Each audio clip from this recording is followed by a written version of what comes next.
सुप्रभात प्रिय विद्यार्थियों, आप सब कैसे हो। उम्मीद करती हूँ कि आप सब स्वस्थ होंगे और आपके स्वास्थ्य की मंगल कामना मैं ईश्वर से करती हूँ।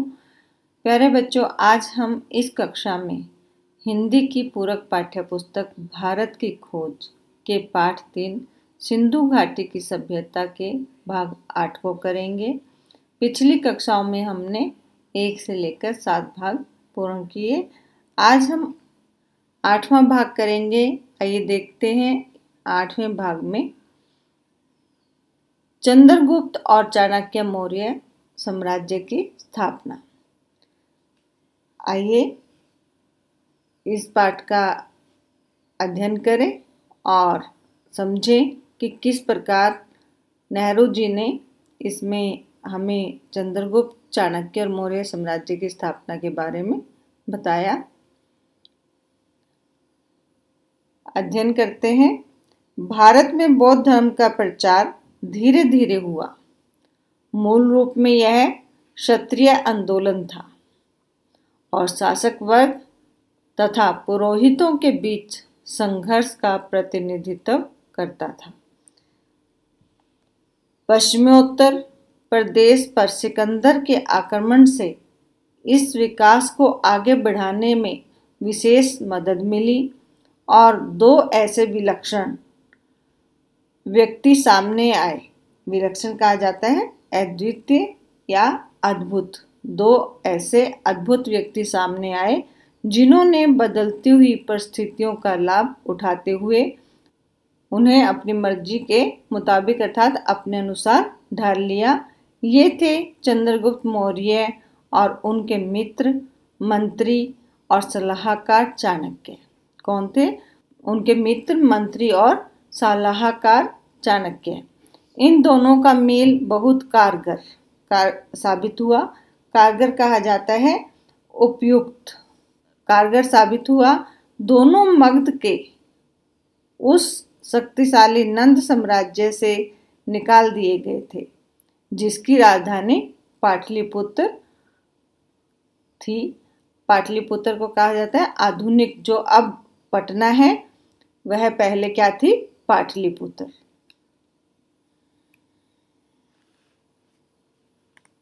दोनों पश्चिमोत्तर प्रदेश में तक्षशिला गए। वो दोनों पश्चिमोत्तर प्रदेश में कहाँ गए? तक्षशिला गए और उन यूनानियों के संपर्क में आए जिन्हें सिकंदर ने वहां नियुक्त किया था। चंद्रगुप्त की भेंट खुद सिकंदर से हुई। चंद्रगुप्त और चाणक्य ने राष्ट्रीयता का पुराना पर चिर नवीन नारा, जो चिर नवीन का अर्थ है सदा नया सा रहने वाला, जो हमेशा नया सा ही दिखाई दे, उसे हम कहते हैं चिर नवीन नारा बुलंद करके विदेशी आक्रमणकारी के विरुद्ध लोगों को उत्तेजित किया। उत्तेजित करना अर्थात लोगों को उत्साहित किया।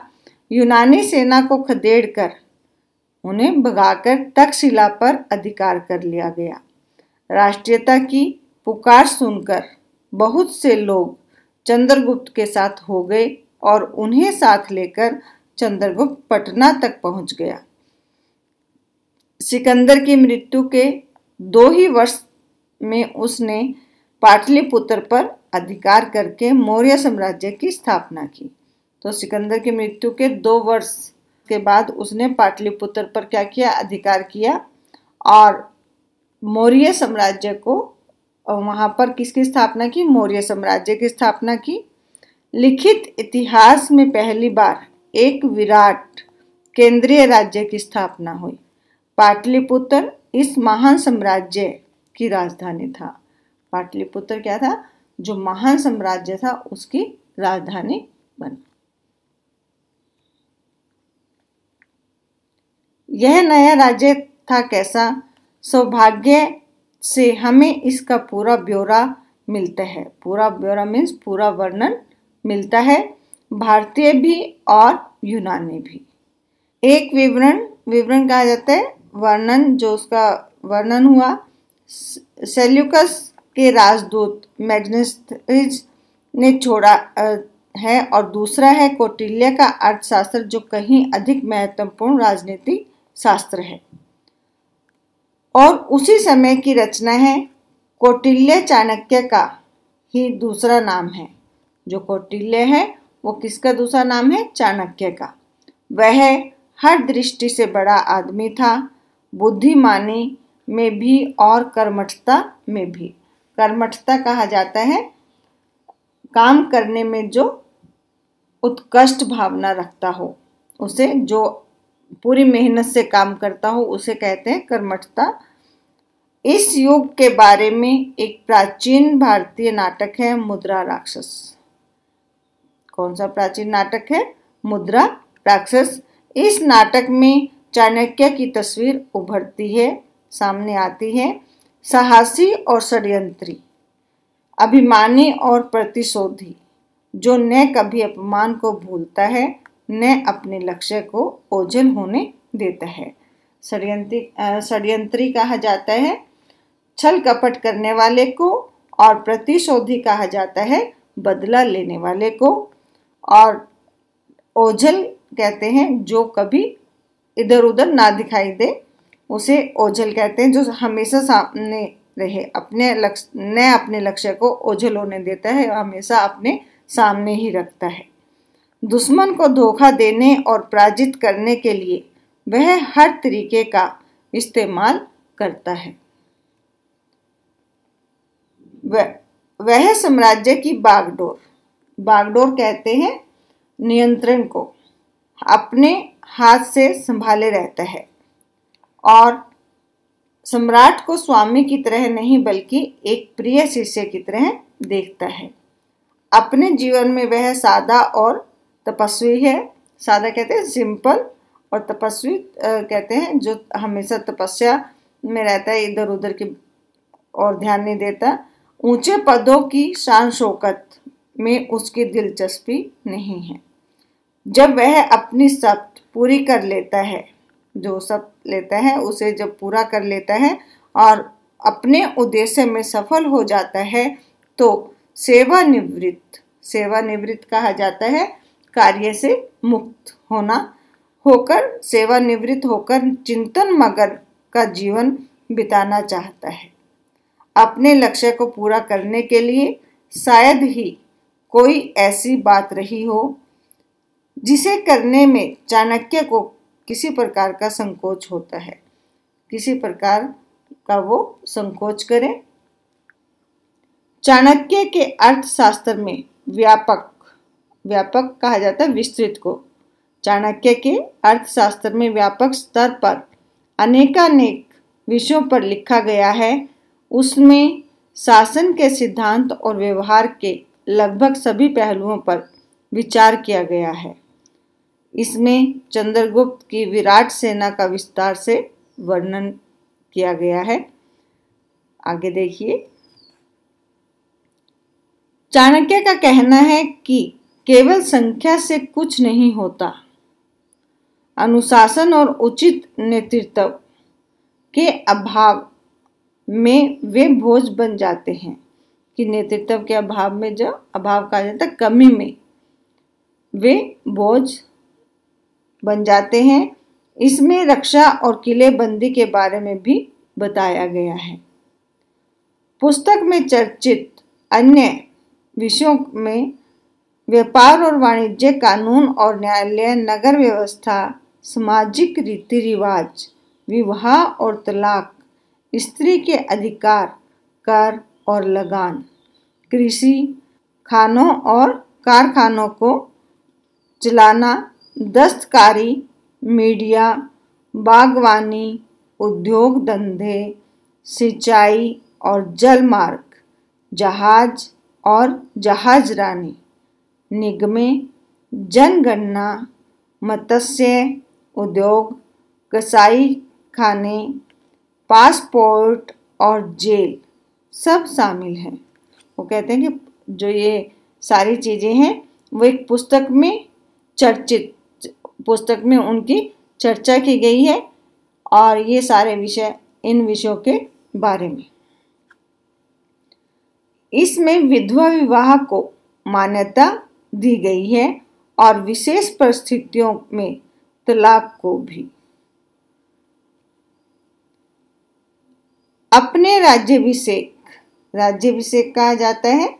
जब राजा को वो सारा कार्यभार संभाला जाता है, उस समय में जो उनका राज्याभिषेक तिलक किया जाता है राजा बनाने के लिए, उसे राज्याभिषेक कहते हैं।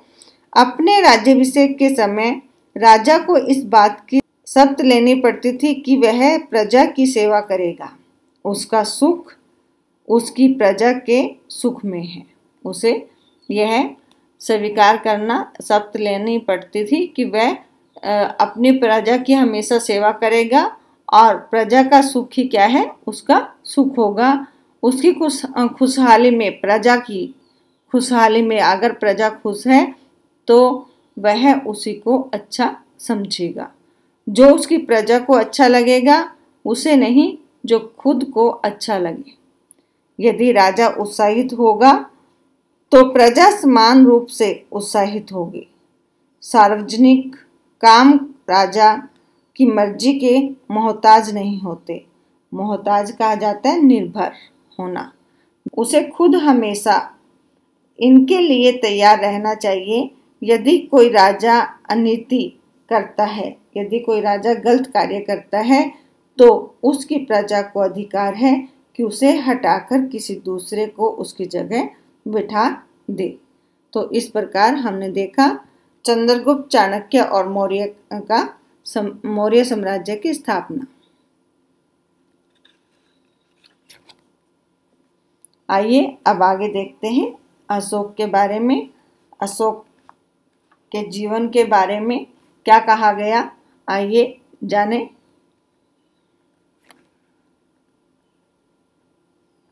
273 ईस्वी पूर्व में अशोक इस महान साम्राज्य का उत्तराधिकारी हुआ। इससे पहले वह पश्चिमोत्तर प्रदेश का शासक रह चुका था, जिसकी राजधानी विश्वविद्यालय की नगरी तक्षशिला थी।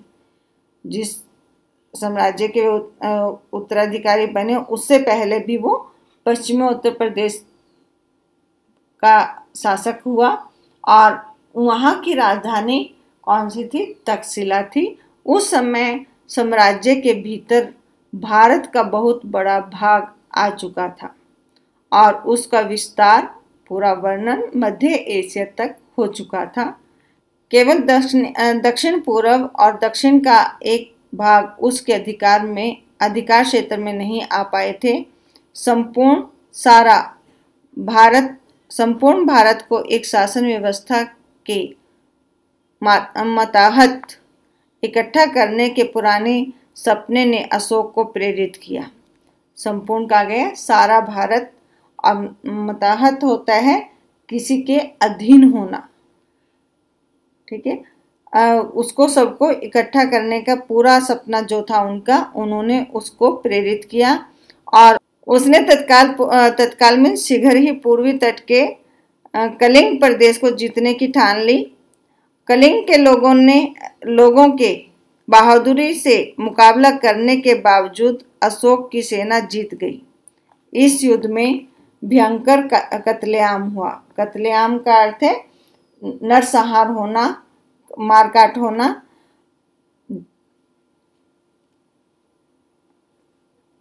जब इस बात की खबर अशोक को मिली तो उसे बहुत पछतावा हुआ और युद्ध से विरक्त हो गई। और वो युद्ध से विरक्त हो गए। विरक्त होना मीन्स सभी जगह से उन्होंने लगाव छोड़ दिया। बुद्ध की शिक्षा के प्रभाव से उसका मन दूसरे क्षेत्रों में विजय हासिल करने और साहसिक काम करने की ओर घूम गया। अशोक के विचारों और कर्मों के बारे में हमें फरमानों से जानकारी मिलती है। फरमानों कहा जाता है कि शाही आदेश जो उसने जारी किए और जो पत्थर और धातुओं पर खोदे गए। ये फरमान पूरे भारत में फैले हैं और अब भी मिलते हैं। कलिंग को साम्राज्य में मिलाए जाने के ठीक बाद ही महामहिम सम्राट ने धर्म के नियमों का उत्साहपूर्वक पालन, उस नियमों के प्रति प्रेम और उसको धर्म को अंगीकार करना आरंभ कर दिया। अंगीकार का अर्थ होता है कि अपना लेना। उन्होंने नियमों के प्रति प्रेम और उस धर्म को अपना लिया और उनका आरंभ कर दिया।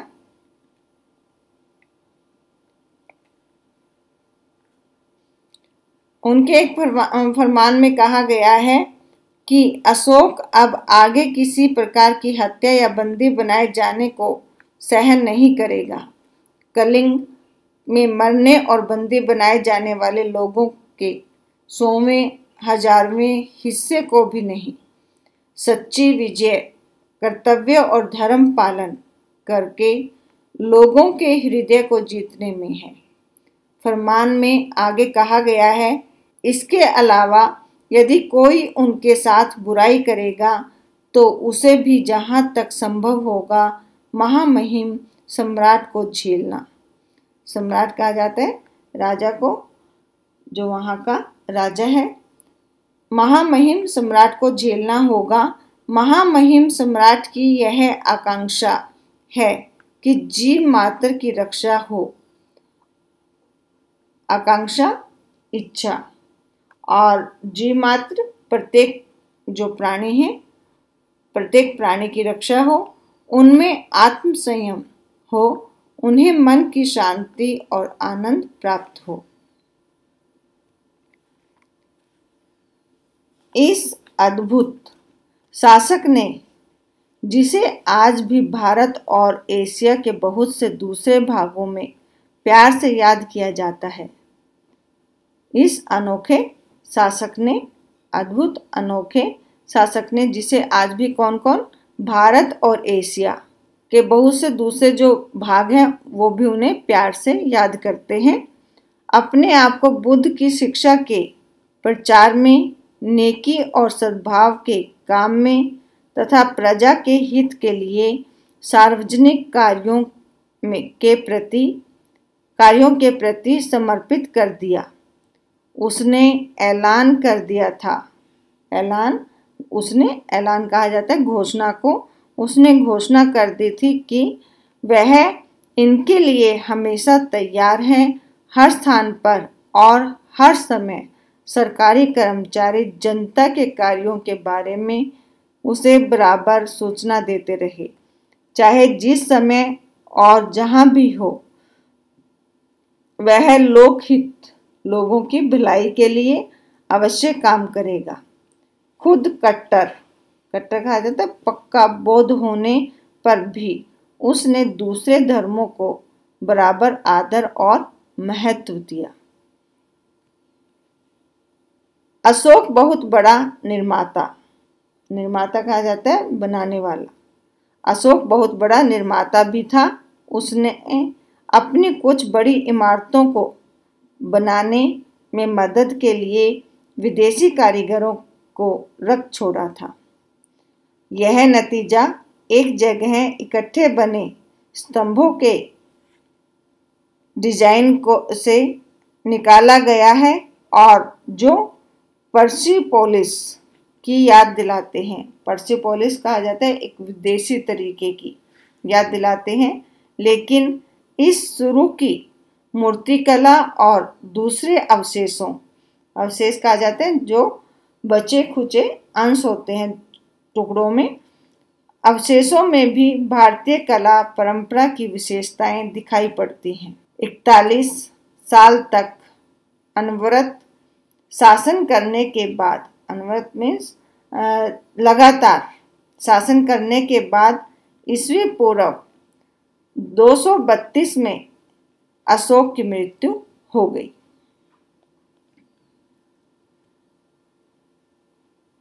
H.G. वेल्स ने अपनी आउटलाइंस ऑफ हिस्ट्री में उसके बारे में लिखा है। उन्होंने अपनी आउटलाइन ऑफ हिस्ट्री में उनके बारे में, अशोक के बारे में लिखा है कि बादशाहों के दसियों हजार नामों में जिसने इतिहास के पृष्ठ भरे हैं, जिनमें बड़े बड़े राजे महाराजे, शहंशाह और नामी गिरामी शासक शामिल हैं। नामी गिरामी कहा जाता है जाने माने। अशोक का नाम अकेला सितारे की तरह चमक रहा है। वोल्गा से जापान तक आज भी उसका नाम आदर से लिया जाता है। तो प्यारे बच्चों, हमने इस पाठ को पढ़ा और समझा। हमने देखा कि नेहरू जी ने किस प्रकार भारत की खोज में इस अशोक का और चंद्रगुप्त के मौर्य साम्राज्य से लेकर सिंधु घाटी का पूरा वर्णन किया। और आप भी इस पाठ को पढ़ें और समझें।